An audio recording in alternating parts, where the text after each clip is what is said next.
Guys, squat number 11. We have 3 rounds, and what you're going to do is 40 seconds of work, 20 seconds of rest, and you're going to go through that until you've hit every exercise. That's 1 round done. When you finish 1 round, take a 1 to 2 minute rest and then hit it again. You're going to go through that 3 times. So the idea of this is for that 40 seconds to be moving the entire time.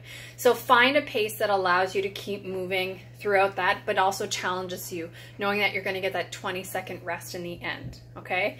So I'm going to go through the movements and show you a couple modifications if needed. So the first movement is a jump squat to half turn.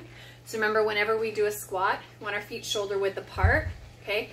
When we squat down, we want to think about sending the hips back first, keep the knees tracking out, weight in my heels, chest up, okay? Now, instead of just coming up and standing out of the squat, I'm going to jump out, turn sideways, and then when I jump back, I'm going straight into that squat. Up, turn sideways, straight in that squat.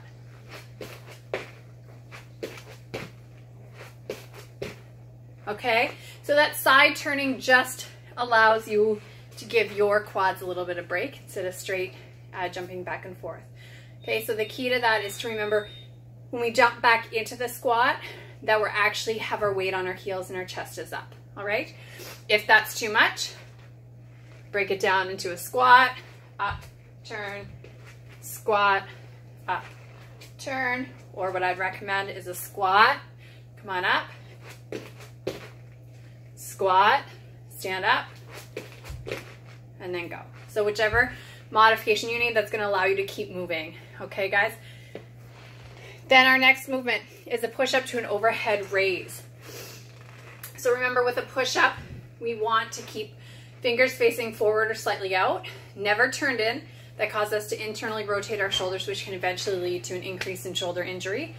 We want to make sure that we're keeping our body nice and tight and that the only thing moving is our arms to lower us and our arms to bring us back up, okay? So whether you need to go from your toes, your knees, whatever's going to work for you, you may start with one, end up with the other, okay? Now at the bottom, we're gonna lower down till we're laying on the floor, and then we're gonna raise our arms up overhead, place hands down, push back up, back down, up, here, push. So from the side, lower down, raise up, down, push.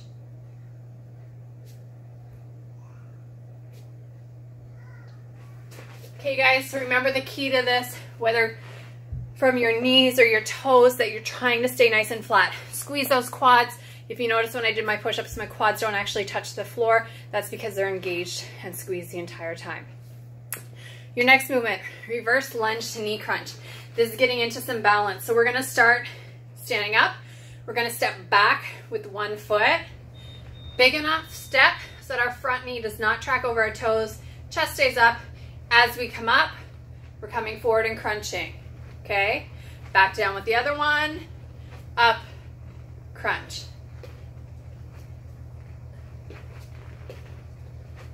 So we have a little bit of a balance going on here as we bring into a one-legged crunch. Then we're moving into plank to frog stand. So we're gonna start at the top of a push-up position. So hands on the floor, nice and flat. I'm gonna start showing you this way. So we're gonna start here. From here, I'm gonna jump my feet in, raise my arms up. So I'm at the bottom of a squat when I land. That's my frog stance. Hands down to plank position, jump your feet back. Jump up from the side. So from here, chest up, hands down. Okay, if that's not possible, hands down, walk your feet out, walk your feet in.